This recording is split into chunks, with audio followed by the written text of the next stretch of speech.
What's up, everybody? My name is Devonte. Welcome to the Devonte channel, and I'm going to react to Hide and Go Seek Stories animated. And this is from Llama Arts. And yeah, this is going to be like one of these scary videos from Llama Arts. He makes like amazing content based on people giving him stories, and then he creates them. He put hard work to create them. So we're about to dive on in and get this storytelling a show. Alright, let's get it.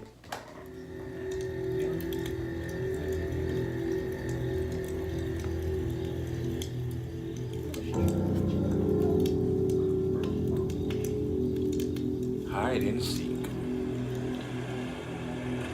When I was a kid, my parents would sometimes bring me down to my aunt and uncle's place to stay for the weekend.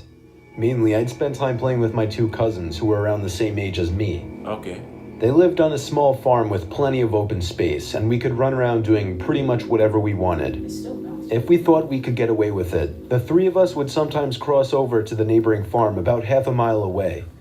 It had been abandoned for decades, with a scattering of derelict buildings and other structures still standing on the property, just begging to be explored. This was, of course, a gold mine for three adventurous young boys such as ourselves, especially after my cousins told me stories about the deaths that took place in the house. It was pretty classic fare. Man goes crazy, axe murders his entire family, hangs himself, returns every night as an angry spirit looking for new victims. Good, grisly stuff. Good grief. Even at that age, I knew they were probably making it up, or at least embellishing old rumors. But seeing as how the setting lent itself so well to such tales, I allowed myself to buy into it. One afternoon, we decided to play hide and seek.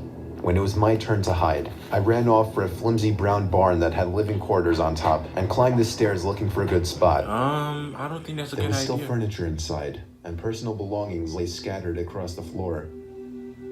I maneuvered over broken dishes, tattered clothes, and crumbling books, eventually coming to a small room with a closet. Jackpot. There were even long black dresses still hanging on the rod that I could hide behind. I don't trust I this. stepped inside and managed to force shut the folding door. My only illumination was a slit of sunlight that shone through the crack in the door from a nearby window. I crouched down with knees tucked into chest and waited. Some time passed and there was still no sign of my seekers. I waited some more, debating if and when I should give myself up. After nearly an hour, this was starting to get boring. My head drooped. I woke with a jerk. It was pitch black. Jesus. Drowsy and confused, I forgot for a minute where I was or what I had been doing. As it came back to me, the realization that it was now nighttime and that I had been abandoned here filled me with sinking dread in the pit of my stomach. I tried to get up, but a sudden cramp in my calf kept me grounded. I squirmed about, waiting for it to pass, when I heard a door slamming shut downstairs. I instantly froze. One of my cousins? There was a brief period of silence, then footsteps at the bottom of the stairs. But not just footsteps, a thud too. After every other step. These weren't the footfalls of a child. They were slow, heavy, deliberate.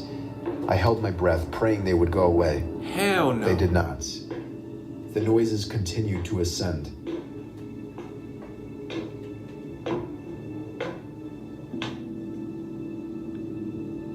After another moment of silence, the walking resumed, this time along with a steady scraping sound, like something heavy being dragged across the floorboards. Oh no. The footsteps made their way through the debris and wandered aimlessly through the various rooms.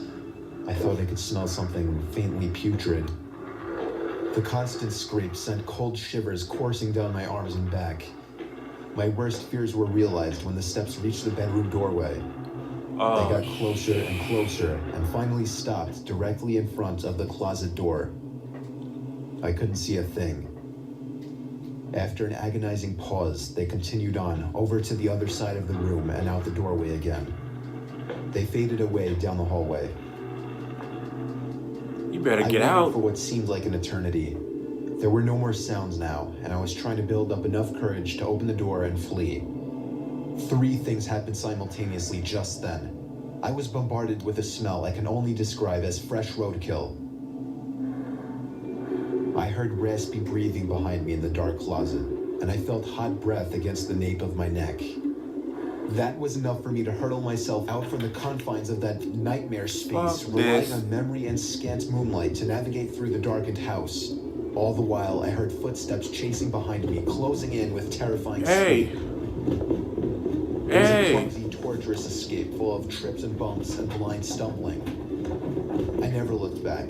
At least, not until I had burst out the front door and into the country night. Yeah, man, you better get out. When I did turn around, I saw absolutely nothing. There were no more footsteps and nobody was chasing me. That didn't stop me from running, though, all the way back to my aunt and uncle's house. There was a police car in the driveway when I got back. My parents were there too, worried sick. Everybody demanded to know where I had been. Apparently, when my cousins still hadn't found me by evening, they'd returned home to tell their parents. Eventually, the police were called in and informed me that they had already scoured every building on the farm. The insinuation that I was lying about my whereabouts didn't go unnoticed. None of it made any sense. It wasn't until years later that one of my cousins filled in a final piece of the story. He and his brothers had spent hours searching for me like they said, but the part they didn't tell anyone was that they thought they spotted me in the window of the bedroom I was hiding in. And when they got closer, they saw that it wasn't me.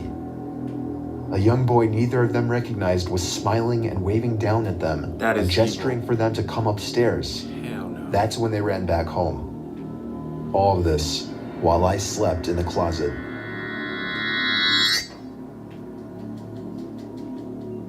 Alright, that's it, you know. I like how they put in Jimmy Neutron's mother in this, but that is scary. I would never have a hide and go seek story like this. I hope not, because who knows, in the future I might just be a childish grown-ass adult. That is it, guys. Thank Llama Arts for this animation story. You know, anything can happen in the whole entire world. And this is getting interesting by every animation he makes by these people who gives him so many stories. The link will be in the description down below, and like, subscribe. This is Devonte. This is Devonte channel. Peace out.